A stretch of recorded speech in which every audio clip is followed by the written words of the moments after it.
अस्सलाम वालेकुम नाज़रीन, मैं हूं आपकी होस्ट सोनिया मुल्तानी। आप देख रहे हैं मेरा यूट्यूब चैनल सोनिया मुल्तानी ऑफिशियल। नाज़रीन, मेरा आज का टॉपिक इकरारुल हसन जिन्होंने अभी हालिया अपनी एक पार्टी बनाई और अपनी पार्टी की कवरेज के लिए, अपनी पार्टी को वो स्ट्रॉन्ग करने के लिए मुख्तलिफ इवेंट, मुख्तलिफ जगहों पर जाके अपने बात लोगों तक पहुंचाने के लिए, पैगाम पहुंचाने के लिए बात कर रहे हैं, इधर उधर जा रहे हैं। बहरहाल अच्छी बात है, अगर उन्होंने अपनी पार्टी बनाई, अपनी पार्टी के लिए जिदोजहद कर रहे हैं, करनी चाहिए। अगर उन्होंने बनाई है पार्टी तो जाहिर बात है उसको स्टैंड करने के लिए, उसको स्ट्रॉन्ग करने के लिए ये सारा कुछ करना पड़ेगा। तो जनाब, मैं जो आज का टॉपिक मैंने अखज़ किया, जो मैं लेके आई, वो टॉपिक ये है कि उस टॉपिक का नाम सबसे पहले तो मैं तनकीद बराए तलकीन रखूंगी और आगे चल के आप देखिएगा कि वो मैंने किस वजह से ये नाम रखा। तो जनाब, इकरारुल हसन साहब का हालिया व्लॉग मेरी नज़रों से गुजरा, मैंने व्लॉग देखा और उससे जो मैंने चीज़ें अखज़ की वो ये था कि उन्होंने सबसे पहले एक थंबनेल लगाया हुआ था कि इमरान खान साहब के ऊपर रहम करो, रहम की अपील की। मैं हैरान होगी, मैंने कहा हैं क्या हुआ कि कहीं शायद मौक़िफ़ बदल गया है, शायद इनका ज़ाविया बदल गया है, शायद इनको एहसास हो गया है कि खान साहब के ख़िलाफ़ खड़ा होना अच्छी बात नहीं थी और मैं अपना मौक़िफ़ चेंज करता हूँ, अपनी पार्टी चेंज करता हूँ। मेरे जो नाक़िस जहन में आया, मैं फटाफट जाके थंबनेल पे क्लिक किया। मैंने कहा जाके देखिए व्लॉग क्या है। तो व्लॉग मैंने जब गौर से देखा, मैंने जब सुना तो मुझे पता चला कि जनाब ये मैं पहले ये हैरान हो गई कि ये अचानक इमरान खान साहब से इतनी हमदर्दी कैसी हो गई। जो बंदा दिन रात जहाँ भी जाता है वो खान साहब के ऊपर और पीटीआई के ऊपर तनकीद करता रहता है और हर जगह पे तनकीद का निशाना बनाता है, तो आज ये काया पलट कैसे गई। तो जनाब, जब मैंने व्लॉग देखा, सुना, तो तब मुझे पता चला ये खान साहब के ऊपर एक रहम की अपील नहीं थी, एक रहम वाली बात नहीं थी, ये एक ख़ास किस्म की तनकीद थी।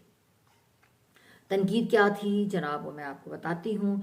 उन्होंने खान साहब के हवाले से जो है ना अपने व्लॉग में खान साहब की कैद के बारे में बात की कि कैद में हैं, वो पाबंद सलासल हैं, वो गर्मियों की शदीद हब्स में जहाँ पे हवा का अखराज भी मुमकिन नहीं होता, वहाँ पे कैद है, कैद तनाही है और वहाँ पे हब्स है। ऐसी बैरक में, ऐसी जगह पे वो कोठरी में रहते हैं और सर्दियों में वो एक दीवार भी नहीं है, वहाँ पे दरवाज़ा भी नहीं है, शदीद ठंड और ठंडा फर्श, वहाँ पे कोई सहूलत नहीं है, ठंडा फर्श, और वो वहाँ पे हैं।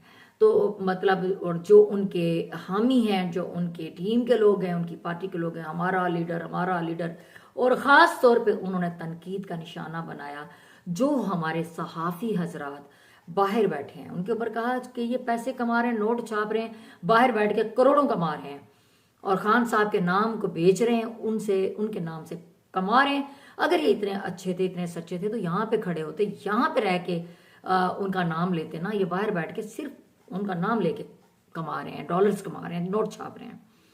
तो जनाब, आज मैं इस पे बात करूंगी कि खान साहब का, जारी बात है, इकरारुल हसन साहब ने किन के ऊपर बात की। इमरान रियाज खान साहब के ऊपर बात की, आफ्ताब साहब के ऊपर बात की और उसके बाद समी इब्राहिम के ऊपर बात की, साबिर शाकिर के ऊपर बात की, क्योंकि उन्होंने कहा कि वहाँ पे लंदन में, यूके में लोग बैठे हैं और वहाँ जाके जी नोट छाप रहे हैं। अगर इतने अच्छे होते तो मुल्क में होते, अपने लीडर के साथ खड़े होते। लीडर जेल में बैठा है, पाबंद सलासल, ये बाहर बैठ के इंजॉय भी कर रहे हैं, मौज मस्तियाँ भी कर रहे हैं, यूके लंदन में बैठे वहाँ की लग्जरी लाइफ जी रहे हैं और जी नोट भी छापी जा रहे हैं।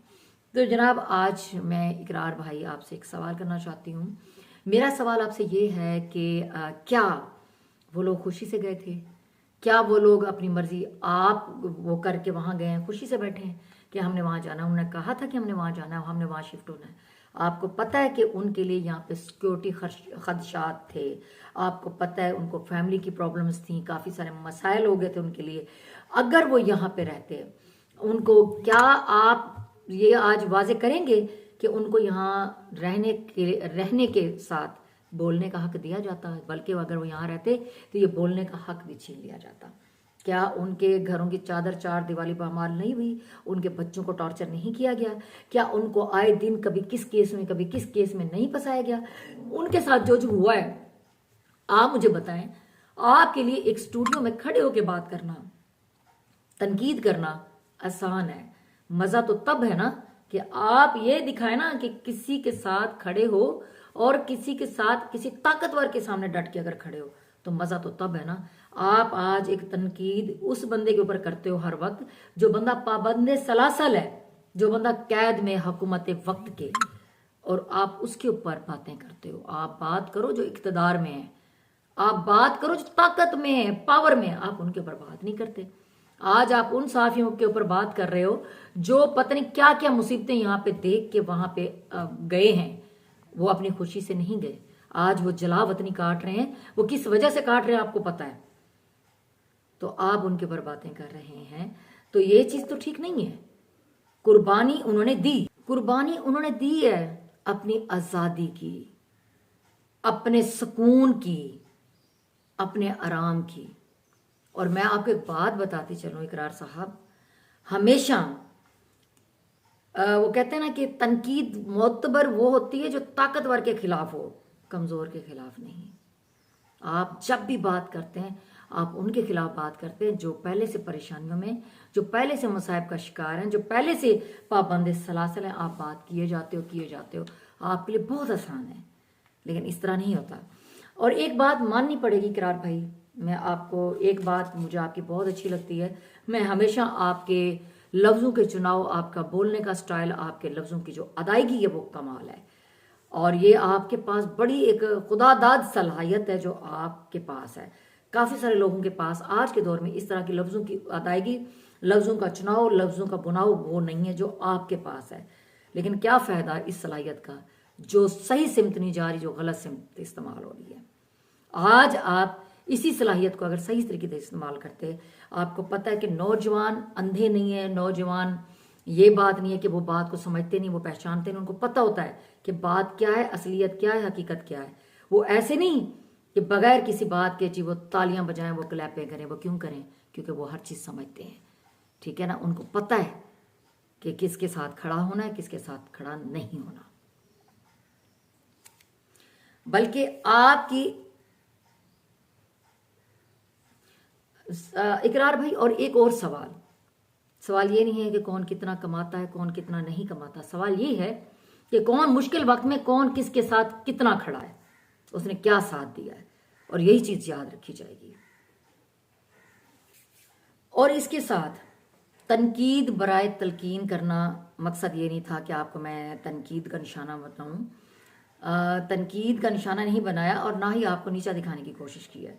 अगर आप, जैसे आपने अपने व्लॉग में आपने बड़ा दर्द और दुखी लहजे में, दर्दमंदाना लहजे में आपने एक बात की कि जैसे आप जैसा दर्दमंद कोई ना हो, आपने बात की खान साहब फर्श पे लेटते हैं, ठंडा फर्श होता है, इतनी शदीद ठंड, दिसंबर जनवरी फरवरी आपने बात की, और उन लीडर जो है ना उनके आराम से मज़े से वो जो है ना सिर्फ बातें करके हमारा लीडर ये हो गया। बाहर के साफियों पे आपने तनकीद की, खान डट गया, खान ऐ हो गया जी, सब मौज में है और उनका लीडर जो ना जेल में बैठा है। आपने ये बात की। अगर आपको इतना दर्द था, इतना एहसास था, तो आप देखें ना आपने क्या किया, आपने अपनी पार्टी बनाई। आपको अगर इतना एहसास, आप इतने अच्छे थे तो आप खान साहब का साथ देते ना, खान साहब की पार्टी को ज्वाइन करते। आप ये याद रखिएगा, तारीख ये नहीं देखेगी कि कौन कितना अच्छा बोलता है, कौन कितना अच्छा लफ्ज़ों की बुनाई करता है, कौन किस तरह अदायगी लफ्ज़ों की सही करता है। तारीख ये देखेगी, तारीख ये देखेगी कि मुश्किल वक्त में कौन किसके साथ खड़ा था। असल इम्तिहान अल्फाज का नहीं, फैसलों का होता है।